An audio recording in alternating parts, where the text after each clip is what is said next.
오늘은 어버이 주일입니다. 하나님께서 우리에게 들려주시기를 원하시는 생명의 복된 말씀은 신약 성경 에베소서 6장 1절로부터 3절까지 말씀이 되겠습니다.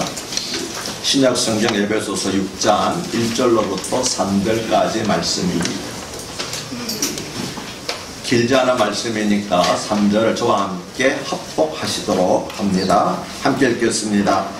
자녀들아, 주 안에서 너희 부모에게 순종하라. 이것이 옳으니라. 내 아버지와 어머니를 공경하라. 이것은 약속이 있는 첫 계명이니 이로써 내가 잘되고 땅에서 장수하리라. 아멘. 지난 8일은 46번째 맞이하는 어버이날이었습니다. 우리나라에서 어버이날은 1956년에 지정된 어머니날로부터 시작이 되었습니다. 이후 1973년에 아버지를 포함한 부모님의 은혜에 감사하고 어른과 노인을 공경하자는 경로효친의 전통적 미덕을 기르는 목적으로 어머니날이 어버이날로 바뀌어서 지켜지게 되었습니다. 그리고 한국교회에서는 5월 첫째 주일은 어린이 주일로, 그리고 5월 둘째 주일은 어버이 주일로 기념하고 있습니다. 우리 교회에서는 어버이날 다음 날인 지난 목요일 5월 9일에 남한산성에 있는 낙성제라고 하는 한적 식당에서 교회 어르신들을 모시고 점심 한 끼를 대접을 했습니다. 크게 좋은 음식이라기보다는 아주 모처럼 모시고 나가서 환경 좋은 곳에서 한 끼를 즐겁게 지내고 왔습니다. 이를 위해서 찬주해 주시고 또 답사해 주시고 수고를 아끼지 않으신 많은 분들, 특별히 베드로 회원들을 비롯한 찬주하신 분들에게 이 자리를 빌어서 감사 말씀을 드립니다. 일제강점기에 이흥렬이라고 하는 청년이 있었습니다. 그는 음악 공부를 하기 위해서 일본으로 갔습니다. 그러나 피아노가 없으면은 음악 공부를 할 수 없다는 것을 일본에 가서 알게 되었습니다. 그래서 어머니께 편지를 썼습니다. 어머니, 피아노가 없으므로 음악 공부를 할 수가 없습니다. 음악에는 피아노가 필수라는 것을 뒤늦게 알았습니다. 그래서 소자는 공부를 이만 접고 귀국하려고 합니다. 아들로부터 편지를 들은 어머니는 곧 받은 어머니는 어떻게 하셨을까요? 어머니는 혼자의 몸으로 아들 뒷바라지를 하느라고 빚만 고스란히 남아 있었습니다. 하지만 그 아들의 편지를 받고 산이라는 산을 모조리 뒤져서 솔방울을 긁어 모았습니다. 그리고 솔방울을 팔아서 거금 400원을 만들어서 아들에게 보냈는데, 당시 일제시대의 400원은 지금 화폐 가치로 환산하면 약 500만원 정도 된다고 합니다. 그 어머니로부터 이 거금을 받은 아들은 생각을 바꾸어서 그 돈으로 피아노를 샀습니다. 그리고 제일 처음으로 작곡한 노래가 바로 양주돈 선생님이 작사하고 이영렬 선생님이 작곡한 어머니의 노래라고, 마음이라고 하는 그런 노래입니다. 방금 제가 소개해드린 일화를 생각하면서 우리 이 노래를 한번 함께 불러보도록 하겠습니다. 원래는 3절까지 되어 있는데 2절까지만 부르도록 하겠습니다.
노래라고 하는 KBS에서는 이때 뭐 어떻게 하죠?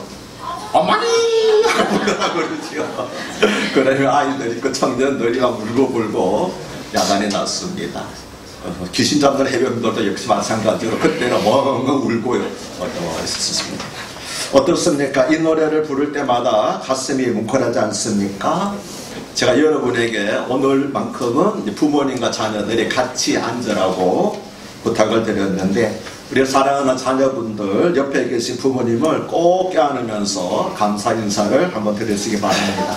부모님 감사합니다. 사랑합니다.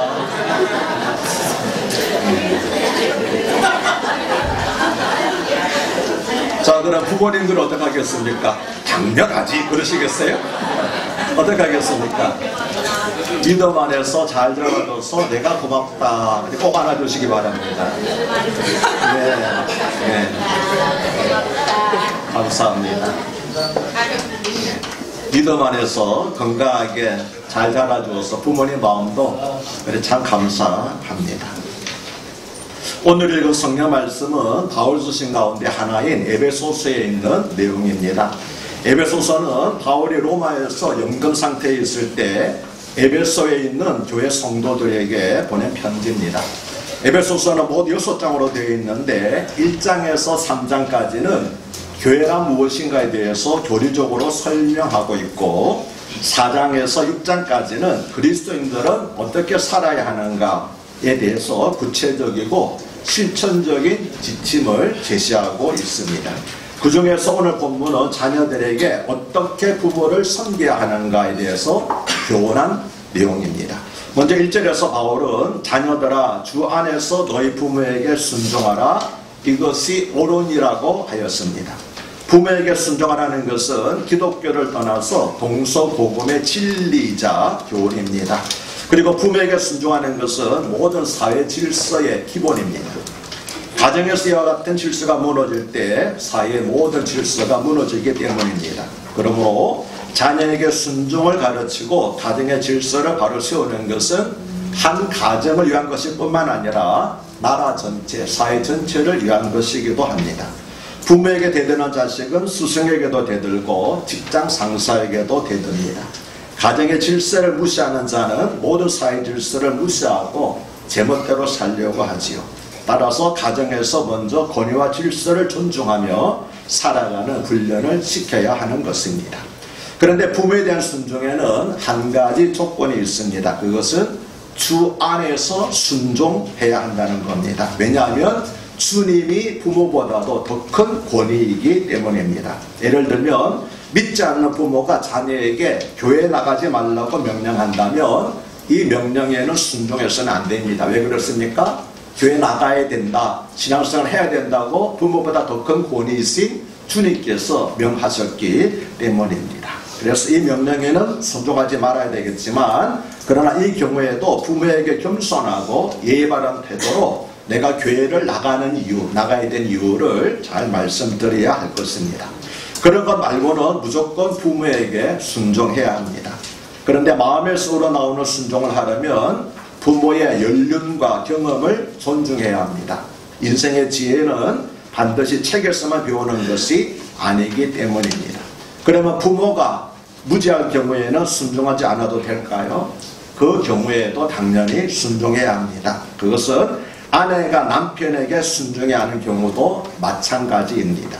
부모가 잘났건 못났건, 남편이 잘났건 못났건 자녀는 부모에게 순종하고 아내는 남편에게 순종해야 합니다. 하나님이 세우신 권위를 인정하는 것은 권위의 근원이신 하나님을 인정하는 것이기 때문입니다. 반대로 하나님께서 세우신 권위에 불순종하는 것은 그 권위를 주신 하나님에게 불순종하는 것이 됩니다.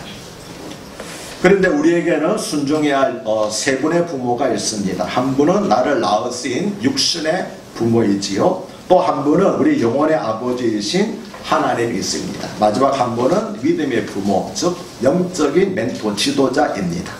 우리는 육신의 부모와 영혼의 아버지에게 순종하고 공경하듯이 믿음의 부모에게도 순종하고 공경해야 합니다. 그럴 때 하나님께서 주시는 복을 받을 수 있습니다. 믿음의 부모는 담임 목사일 수도 있고 다른 영적인 지도자일 수도 있습니다. 그런데 자녀가 부모의 생각을 이해하지 못할 때가 있듯이 때로는 목회자의 지시가 이해되지 않거나 못마땅할 수도 있습니다. 그래도 웬만하면 아주 윤리에 어긋나지 않고 하나님의 뜻에 반대되지 않는다면 순종하고 공경하시기 바랍니다. 주의 중에 오래 기도하고 난 후에 한 말이겠지 하고 받아들이는 것이 아름다운 신앙인의 자세이기 때문입니다. 2절에서는 내 아버지와 어머니를 공경하라고 하였습니다. 공경이라는 단어는 마음으로 존경하는 것을 의미합니다. 순종이 행동으로 나타나는 외적인 태도라면 공정은 내적인 마음의 태도입니다. 특히 대한민국에 살고 있는 자녀들은 우리 부모님들이 참으로 험난한 세월을 살아온 것에 대해서 존경심을 가져야만 합니다. 우리 부모님 세대가 살아오신 지난날은 지금과는 비교할 수 없이 힘든 경랑의 세월이었습니다. 6.25 전쟁이 있었죠.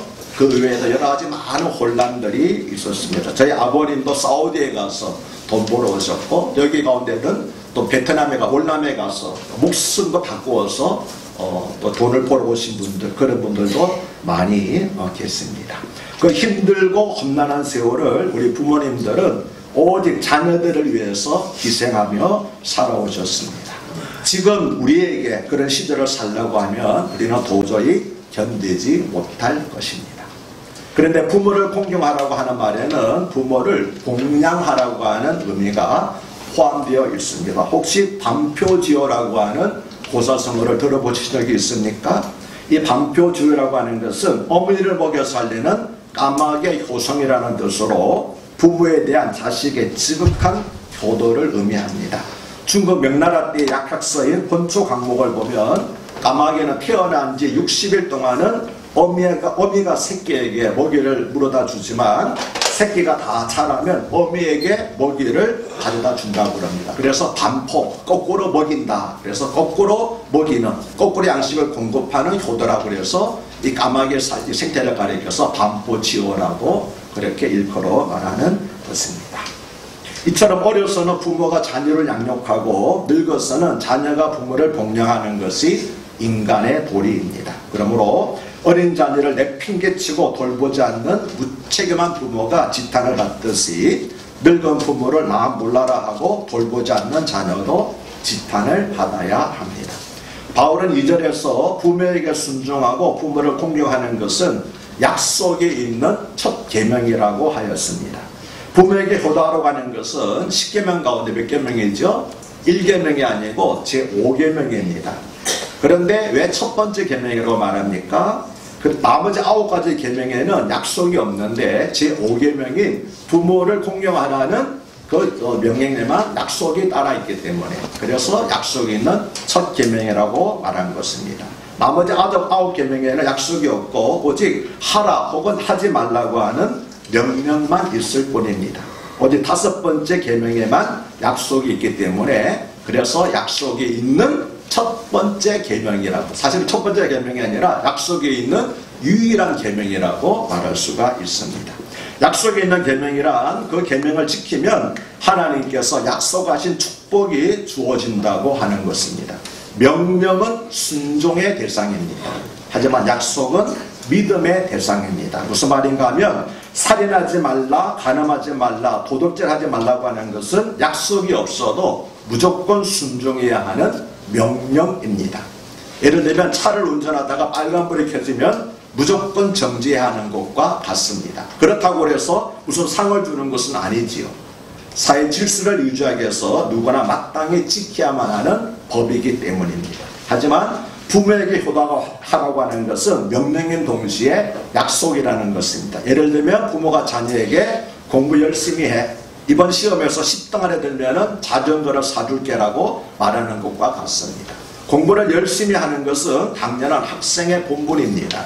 그러나 공부를 열심히 해서 성적이 오르면 부모가 약속한 자전거를 선물로 주겠지요. 이것이 바로 약속에 있는 첫 계명이라는 말의 뜻인 것입니다.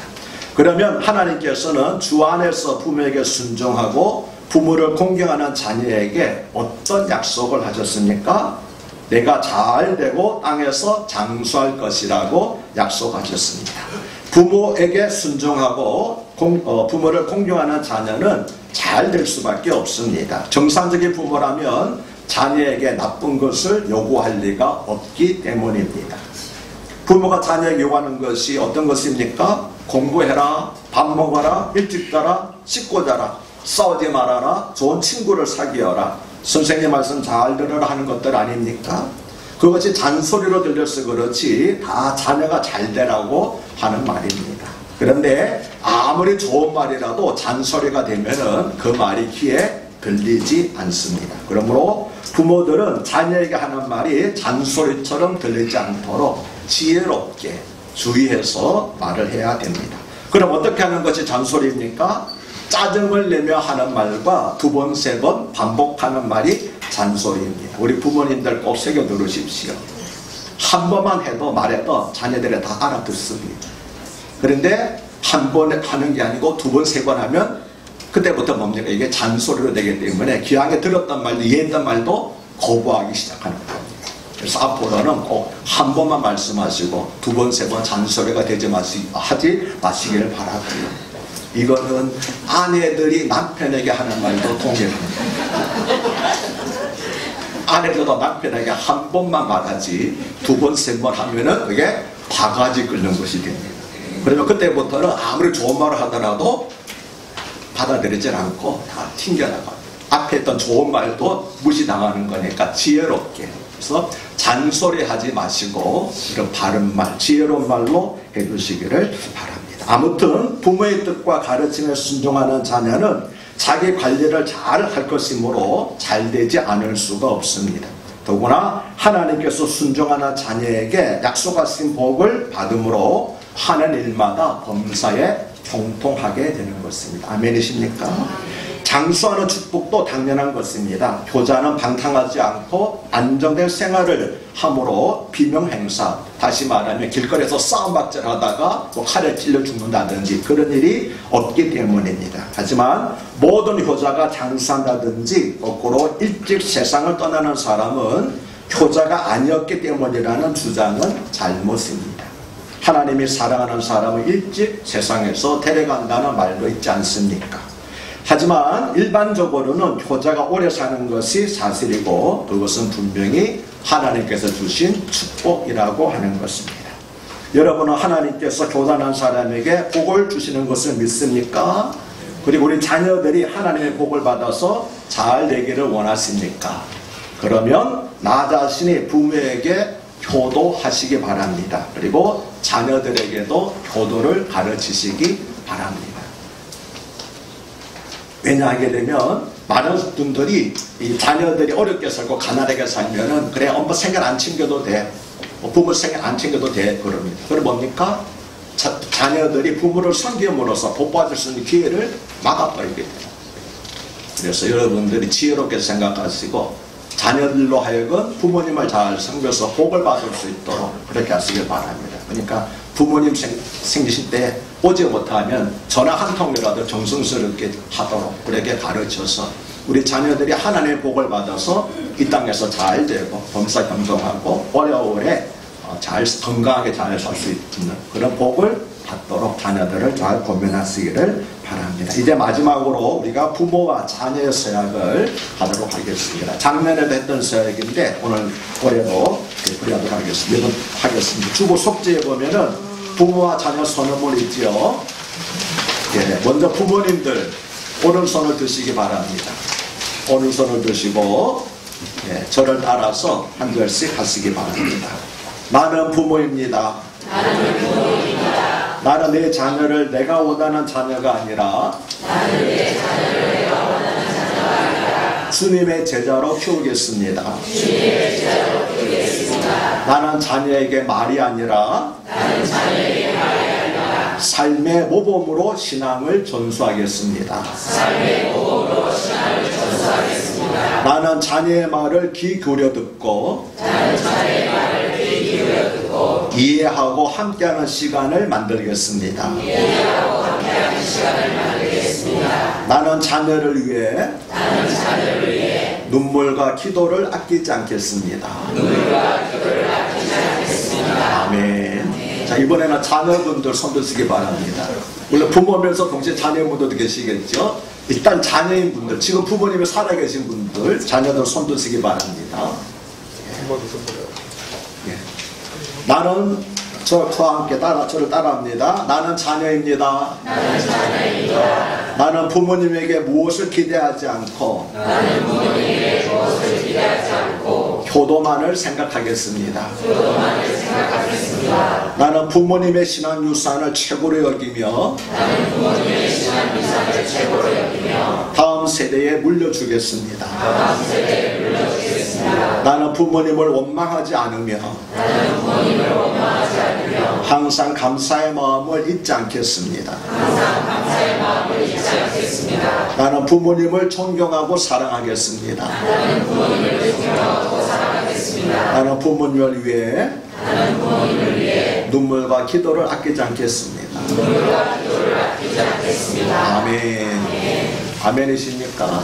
기도하겠습니다. 하나님 아버지, 우리가 말씀을 듣고 마지막으로 부모로서 또 자녀로서 하나님 앞에 선언문을 낭송했습니다. 부모로서 자녀로서 모범적인 삶을 살게 하여 주시옵소서. 오늘 어버이주일을 맞이하여 형식적으로 한번 손들고 일권고를 끝내지 말게 하옵시고, 우리가 하나님 앞에 선언했던 것, 아멘으로 신앙을 고백했던 것 잊지 않고 우리가 고백한 대로 살게 하여 주셔서 하나님 기뻐하시는 삶을 살게 하시고 하나님으로부터 넘치는 복을 받으며 살아가는 부모, 자녀가 되게 하여 주시옵소서. 감사하며 우리 주 예수 이름 받들어 축복하며 기도하옵나이다.